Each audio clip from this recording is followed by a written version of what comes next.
Hi friends, welcome to my channel Roja Kiran 2020. Last Saturday మేము train journey చేసాము. ఈ జర్నీని అయితే లైఫ్లో మర్చిపోలేము. మేము బుక్ చేసుకున్న ట్రైన్ అయితే Visakhapatnam to Mahbubnagar super fast express. ఈ ట్రైన్ వైజాగ్లో అయితే ఈవినింగ్ 6:40 స్టార్ట్ అవుతుంది.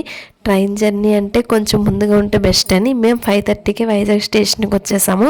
ఇంకా 6 o'clockకి ట్రైన్ని ప్లాట్ఫామ్పై ఉంచారు. హ్యాపీగా ట్రైన్ అయితే 6 o'clock ఎక్కేసాము. ఈ ట్రైన్ని 6:40కి రైట్ టైంకి స్టార్ట్ చేయడం జరిగింది.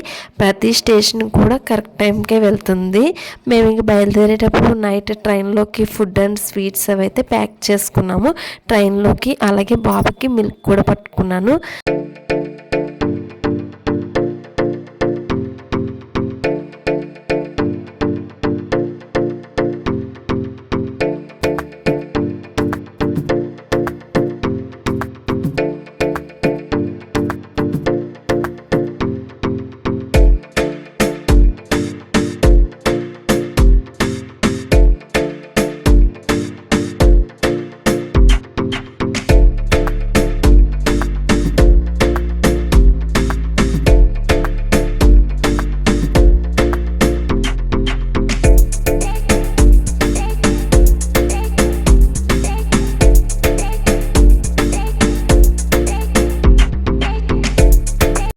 ఇంకా ఈవినింగ్ 8 o'clockకి మేము డిన్నర్ చేసి బాబుకి కూడా పెట్టేశాము. ఇంక రాజమండ్రి స్టేషన్కి అయితే 9:30కి వచ్చింది. అప్పుడే డ్రింక్స్ అమ్మే వాళ్ళు వచ్చారు. ఇంకా పడుకుంటాము కదా, వాటర్ బాటిల్ తీసుకోవాలా వద్దా అనుకుంటూ ఒక వాటర్ బాటిల్ అయితే తీసుకున్నాము. నిడదవోలు స్టేషన్ వచ్చేటప్పటికి ఇంకా అందరం పడుకోవడానికి రెడీ అయ్యి ఎవరి భర్త వాళ్ళు తీసుకొని ఇంకా అందరం పడుకోపోయాము. మార్నింగ్ 6కి లేసామన్నమాట. ఇంకా 6కి లేసేటప్పటికి ట్రైన్లో అందరూ మాట్లాడుకోవడమే, ట్రైన్ ఆగిపోయింది అని చెప్పి రైల్వే ట్రాక్స్ ఏవో పాడైపోయినాయి అంట, అందువల్ల ట్రైన్ ఆగిపోయిందని చెప్పి ఇంకా పాసెంజర్స్ అందరూ అనుకుంటున్నారు అనమాట. ఒక ఖమ్మంకి ఒక 10 kilometers దూరంలో అయితే ఈ ట్రైన్ ఆగిపోయింది. మా బాబు అయితే మమ్మల్ని ఇబ్బంది పెట్టలేదు, కానీ చాలామందికి చిన్నపిల్లలు ఉన్నారు, వాళ్ళు చాలా సఫర్ అయ్యారు. కొంతమంది అయితే వాళ్ళ డెస్టినేషన్ ప్లేస్కి రీచ్ అవ్వకుండానే మధ్యలో దిగిపోయారు. బస్సెస్కి అయినా వెళ్ళిపోదామని, బట్ వాళ్ళకి తెలియదు బస్సెస్ వెళ్ళే రూట్స్ కూడా ఆపేశారని చెప్పి. బట్ ట్రైన్లో భలే అనిపించింది. చిన్నపిల్లలు ఉన్నారని ట్రైన్లో ఉన్న పాసెంజర్స్ కొందరు చిన్నపిల్లలకు వాళ్ళు తెచ్చుకున్న ఫుడ్ ఆర్ ఏదో తినడానికి అయితే ఇచ్చేవారు. ఇది లైఫ్లో మర్చిపోలేని train journey. 30 hours train journey.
Saturday night 12 or 1 o'clockకి అనుకుంటా ట్రైన్ ఆగిపోయింది. ఏదో ఒక రైల్వే స్టేషన్లో ఆగిపోతే బాగున్ను, కానీ ఆ ట్రైన్ ఆగింది ఏంటి, స్టేషన్కి ముందు స్టేషన్కి వెళ్ళలేము, వెనక స్టేషన్కి వెళ్ళడానికి అవకాశం లేనట్టు మధ్యలో ఆగిపోయింది అన్నమాట. ట్రైన్ మధ్యలో ఆగిపోవడం కాదు, మధ్యలో ఆపేశారు. ఇంకా మార్నింగ్ అయింది, బ్రషెస్ చేసేసాము. ఇంకా ఆకలి వేస్తుంది కదా, ఏం తిందాము అన్నా ఆ చుట్టుప్రక్కల ఎక్కడ అవైలబుల్ లేదు ఫుడ్ అనేది. పెద్దవాళ్ళం అయితే ఉండిపోతాం, చిన్నపిల్లలు ఉండలేరు కదా. ఇంకా మా బాబుకి బిస్కెట్స్ అయితే బయలుదేరేటప్పుడు పట్టుకున్నాను. అవి బాబుకి ఏం సరిపోతాయి. ఆ టైంలోనే ఇంకా మాతో పాటు జర్నీ చేసిన ఒక ఆంటీ గారు అయితే మా బాబుకి బనానా అయితే ఇచ్చారు. ఇంకా మా బాబు ఆ బనానా తిని కొంచెం సేపు ఆడుకొని పడుకున్నాడు. మళ్ళీ మా బాబు పడుకొని లేచినప్పటికీ మధ్యాహ్నం 12 అయింది. అప్పటికి ట్రైన్ మూమెంట్ ఏమీ లేదు. ఇంకా మాకు ఆకలి వేస్తున్నప్పుడల్లా వాటర్ని సిప్ చేస్తూ ఉండేవాళ్ళం. కొన్ని స్వీట్స్ ఉంటే అవి తినేసి ఉన్నాము. మళ్ళీ 12:30కి ట్రైన్ మూవ్ అవ్వడం స్టార్ట్ అయింది. ఇప్పుడు ట్రైన్ ముందుకు వెళ్ళటం లేదు, ఇంకా ఇప్పుడు ట్రైన్ మళ్ళీ వెనక్కి వెళ్తుంది. మళ్ళీ ట్రైన్ ఇంజిన్ చేంజ్ చేసి వేరే రూట్లో అయితే తీసుకెళ్ళడం జరిగింది. ఆఖరికి ఈవినింగ్ 6 ఆ టైంకి విష్ణుపురం అనే ఒక చిన్న విలేజ్ మాట స్టేషను. ఆ స్టేషన్లో ప్యాసింజర్స్ అందరికీ సరిపడా వాటర్ బాటిల్స్ అయితే ఉన్నాయి. ఇంకా స్టేషన్లో ఆపిన వెంటనే ఇంక ప్యాసింజర్స్ అందరూ ఇంకా రన్నింగ్ రేస్లో పరిగెడుతున్నట్టు నువ్వా ఫస్ట్ నేనా ఫస్ట్ అన్నట్టు అయితే పరిగెట్టారు. ఇంకా ఫుడ్ విషయానికి వస్తే మ్యాక్సిమం అందరూ ఆ రోజు ఉపవాసం చేయవలసి వచ్చింది. లాస్ట్కి సండే నైట్ 12 కాచిగూడలో అందరినీ దిగిపోవలసిందిగా రైల్వే వాళ్ళు అనౌన్స్మెంట్ చేశారు. ఇంకా ఫుడ్ కాచిగూడలోనే తీసుకోవాల్సి వచ్చింది. ఇదే మా లాస్ట్ సాటర్డే ట్రైన్ జర్నీ. ఇంటికి లేట్గా వచ్చినా సరే అందరు ప్యాసింజర్స్ సేఫ్గా వచ్చాము.